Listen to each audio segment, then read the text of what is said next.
Hello दोस्तों, आज class 10th की प्रश्नावली 6.2 चालू होना है। ठीक है, तो हमने आपको 6.1 में क्या क्या समझा दिया था।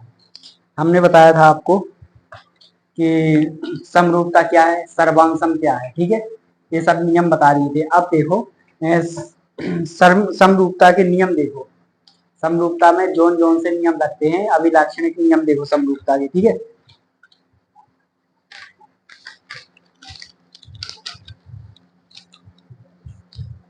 इस पूरे चैप्टर में समरूपता है केवल, और कुछ नहीं है। समरूपता और सर्वांग दो चीजें बताएंगे आपको।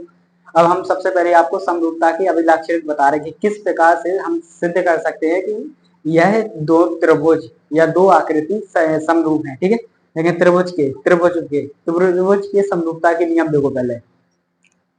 पहला नियम है भुजा भुजा, वो कोण कोण कोण। ठीक है, पहला नियम है कोण कोण समरूपता।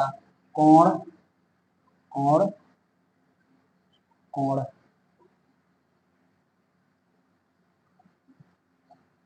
अब इसमें देखो कोण कोण कोण समरूपता में क्या है। जहां त्रिभुज के तीनों कोण बराबर हो, उस वहां वो क्या होगा। जैसे कोई त्रिभुज देखो, ए है, जहां दो त्रिभुजों के तीनों संगत कोण आपस में बराबर हो, A B C D E F. ठीक है, दो त्रिभुज हैं,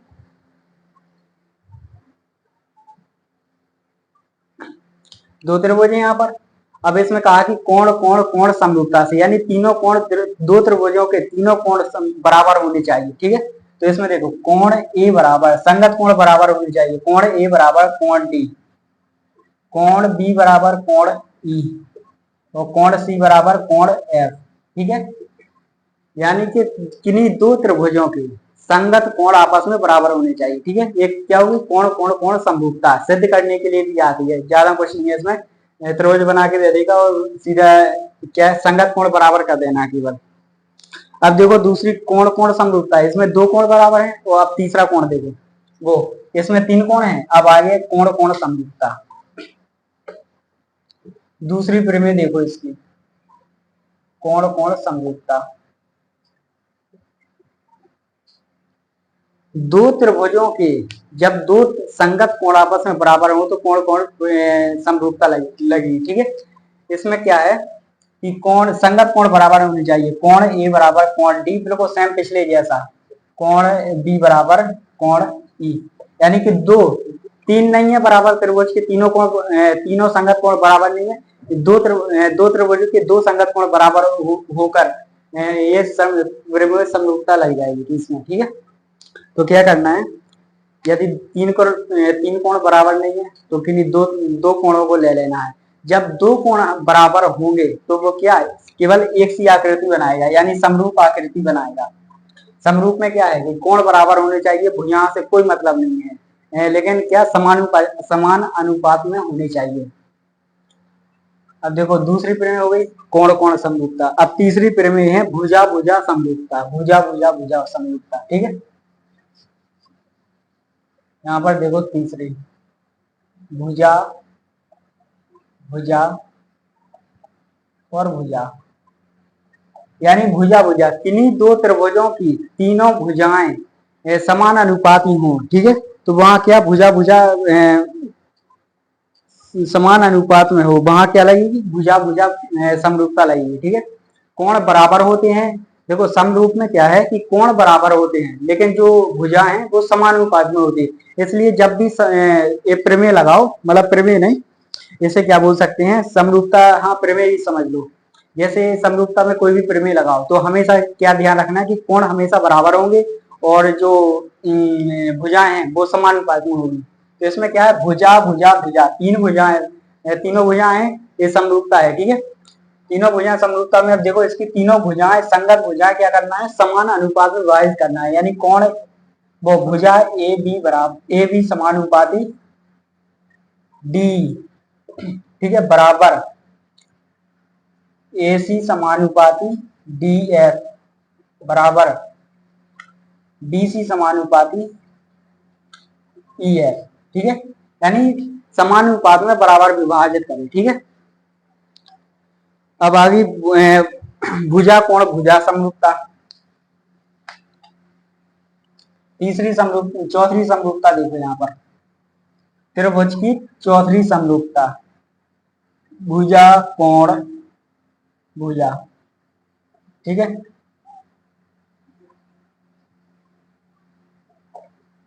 भुजा कोण भुजा समरूपता में क्या है, त्रिभुज की भुजा कोण भुजा, दो त्रिभुजों की, किन्हीं दो त्रिभुजों की दो भुजाएं बराबर हो तथा कोई भी एक कोण बराबर हो, दो भुजाएं समानुपात में हो लेकिन एक कोण बराबर होना चाहिए, क्योंकि तो वो भी क्या समरूपता, मतलब कि वो दोनों त्रिभुज क्या कहलाएंगे, समरूपता कहलाएंगे। ठीक है, समरूप कहलाएंगे। अब देखो, अब इसी में देख लो,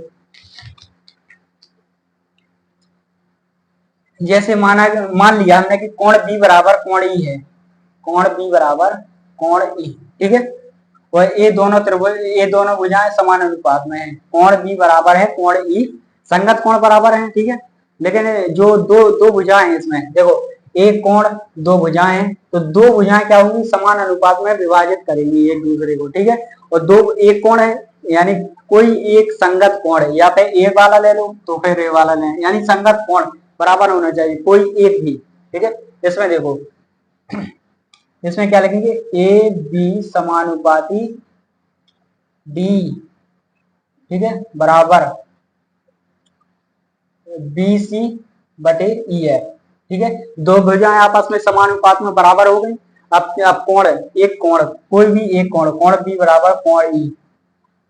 ठीक है, कोण बी बराबर कोण ई, दो भुजाएं समान अनुपात में होनी चाहिए, कोई एक कोण बराबर होना चाहिए। ठीक है, हमने क्या कहा था कि कोण बराबर होना चाहिए और भुजाएं समानुपात में विभाजित होनी चाहिए। ठीक है, अब देखो पाइथागोरस प्रमेय, इस चैप्टर को चालू होने से पहले, चैप्टर है 6.2, इस चैप्टर को चालू होने से पहले हम आपको बेसिक कंप्लीट करवा रहे हैं इसमें पूरा, जो आप लोगों ने अभी कभी पढ़ी नहीं होगी, शायद 9वीं में ना पढ़ी हो, लेकिन हम आपको पूरा पूरा बता रहे हैं इसका डिटेल। ठीक है, इसमें देखो कौन सी थेल्स प्रमेय, थेल्स नहीं, पाइथागोरस प्रमेय, पाइथागोरस प्रमेय। जैसे माना कि कोई ये है,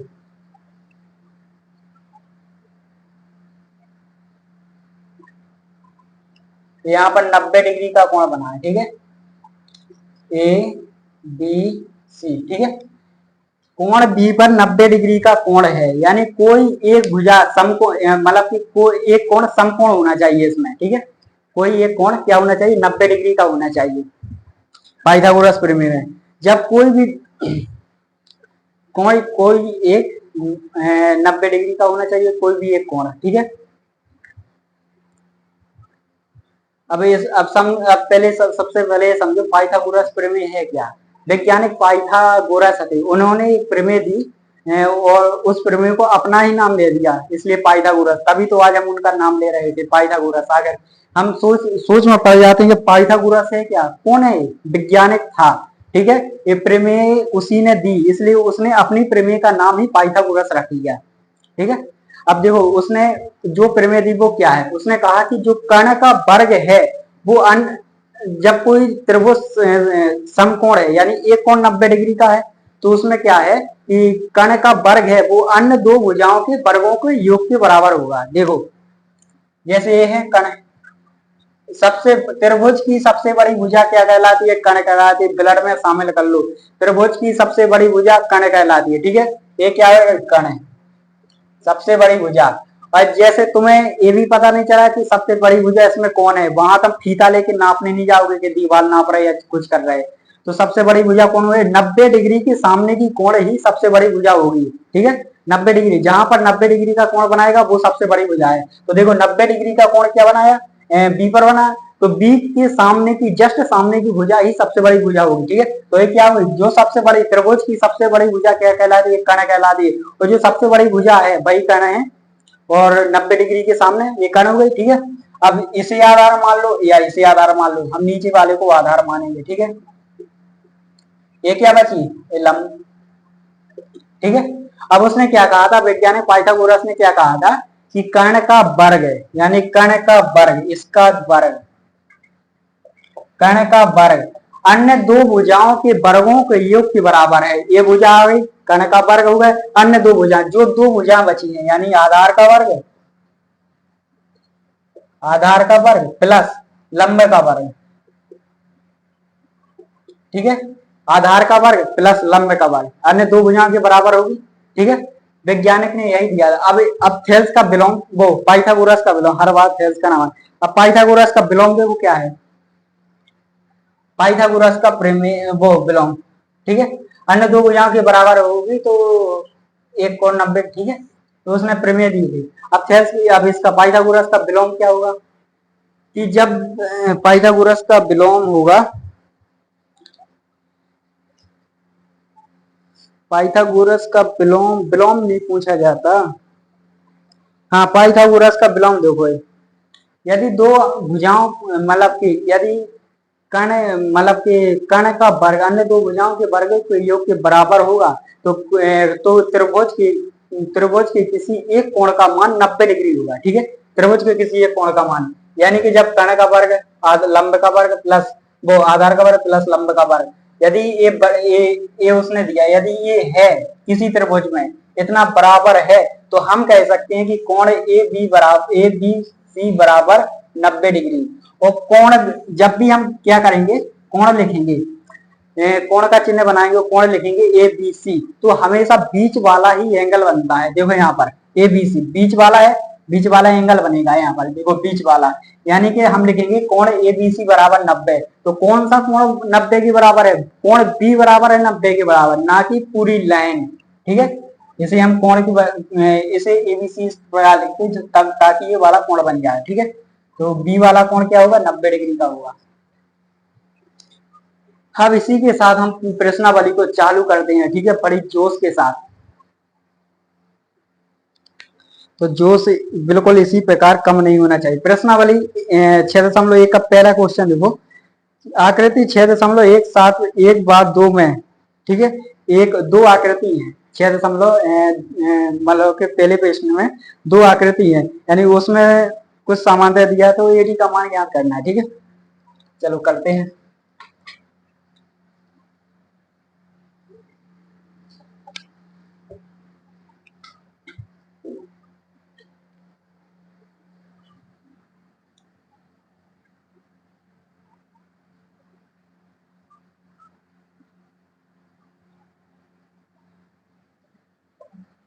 उसमें दो आकृति बनाने को कहा, चलो अपन पहले क्या करते हैं, दो आकृति बनाते हैं, ठीक है।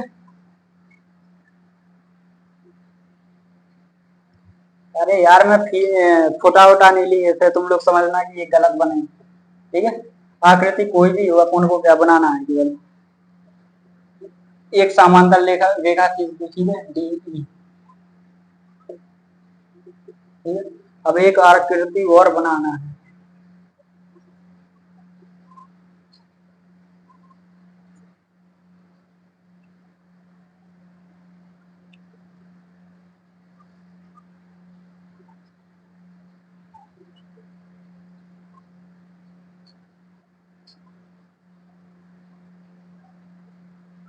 इसका नाम क्या है, A B C D E, A B C D, A B, यहाँ पर बी है।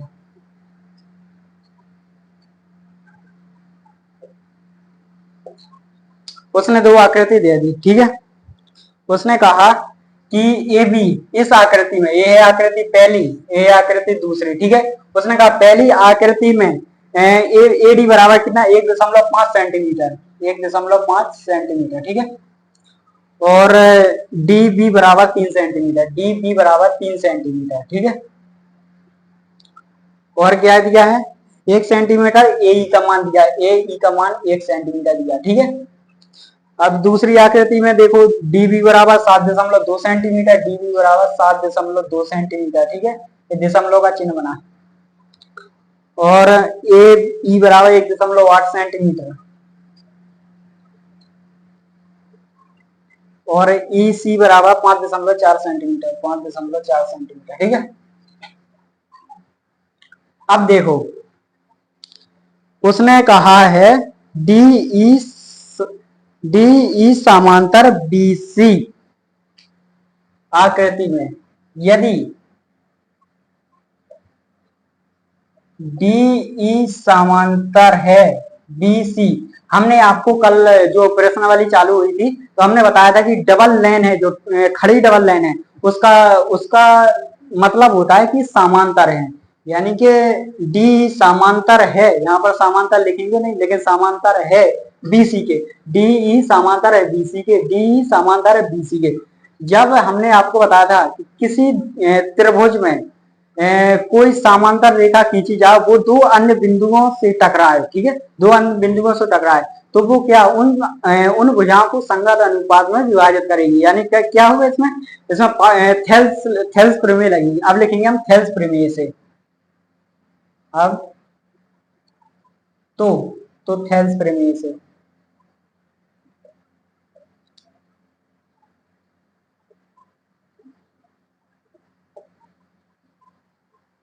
ठीक है।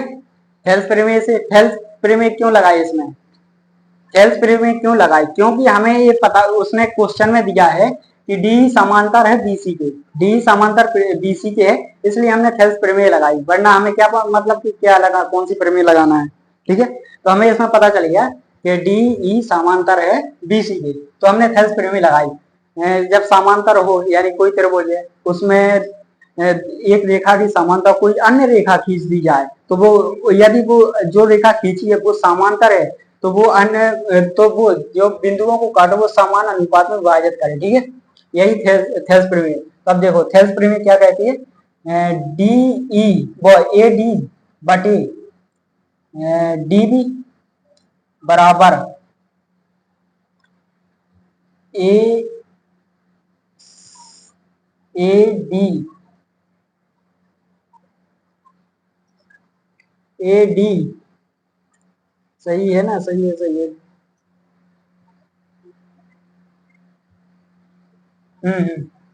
नहीं, अन्य दो भुजाओं को समान अनुपात में विभाजित करना है, तो ए ई बटे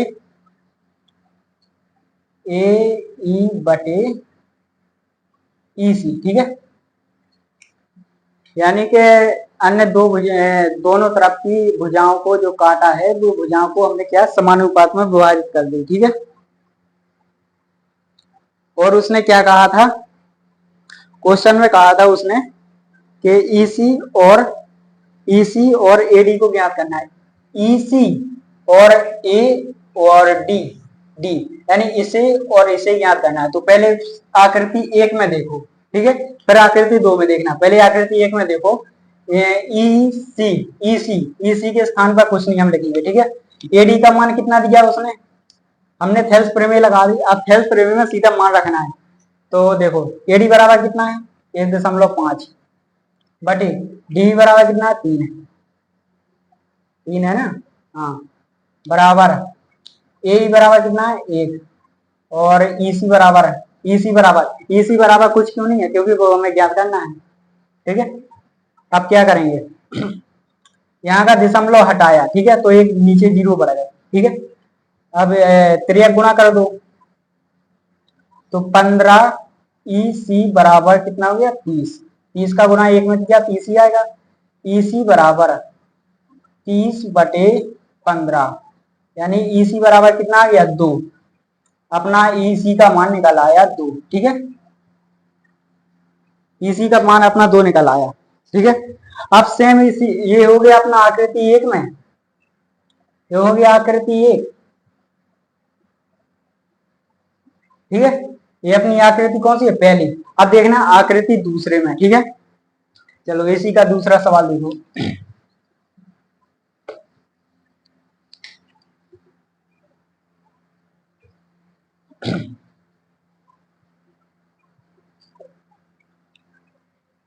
आकृति दूसरे में देखो क्या दिया है, डीई समांतर बीसी। ये क्वेश्चन में किया कहा है उसने, यदि डीई समांतर है बीसी के, तो थेल्स प्रमेय से, थेल्स प्रमेय से हमने आपको कितनी बार बताया कि जब भी समांतर दिया, एक त्रिभुज में दो रेखा है, एक त्रिभुज में दो रेखा समांतर दी जाए तो हमें आंखें बंद करके थेल्स प्रमेय ठोक देना है। ठीक है, थेल्स प्रमेय क्या कहती है कि जो बिंदुओं को काटा वो समान अनुपात में होंगे, तो ए डी बटे डी बी बराबर ए ई बटे ई सी। अब क्या डायरेक्ट मान रख देना इसमें, एडी बराबर कितना है ज्ञात करना हमें, तो एडी का मान कुछ नहीं ज्ञात करना है। डी डी बराबर कितना है, डी डी बराबर 7.2, ये दशमलव का चिन्ह बना, बराबर ए बराबर कितना है 1.8, दशमलव का चिन्ह बना, और 5.4, 5.4 ईसी बराबर। ठीक है, अब सबसे पहले क्या कर दो, हम पूरे दशमलव से दशमलव काट दो साला।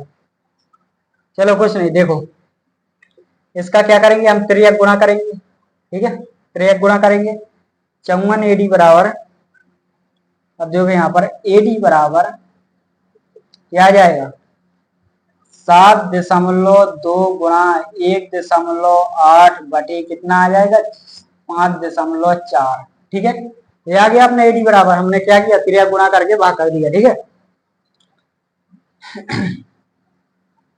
ए दशमलव से ए वाला दशमलव काट दो। ठीक है, कट गया अपना, तुमने देख ही लिया, ए वाला दशमलव कट गया। ठीक है, 18 18 14 18 18 18 14 18 18 दूनी 36 18 54। ठीक है, 3 बार गया, यहाँ पर दशमलव हटाया जीरो बढ़ाया। ठीक है, दशमलव हटाया जीरो बढ़ाया, जब भी ऊपर का हम दशमलव हटाएंगे नीचे जीरो बढ़ाएंगे, नीचे का दशमलव हटाएंगे ऊपर जीरो बढ़ाएंगे। ठीक है, एक क्रम चलता रहता है। अब इसे कितने से काटेंगे हम, अब इसे काटेंगे हम सीधा क्या कर दो 30 का इसमें भाग दे दो, यानी 2.4, अपना आंसर आएगा 2.4। यदि 3 बार नहीं दशमलव ना हटाओ, एडी बराबर 3 का भाग कर दो 7.2 में, 3 का भाग कर दो 7.2 में, कितना 2.4 आएगा अपना। ठीक है, एडी बराबर कितना आ गया 2.4, ये अपना इसका दूसरे का आंसर आ गया। ठीक है, कुल मिला के इस प्रश्नावली में ज्यादा कुछ नहीं है। अब इसके बाद कल प्रश्नावली को खत्म करेंगे सीधा, और नई प्रश्नावली 6.3 पर पहुंचेंगे। ठीक है, आज के लिए इतना ही काफी है, थैंक यू।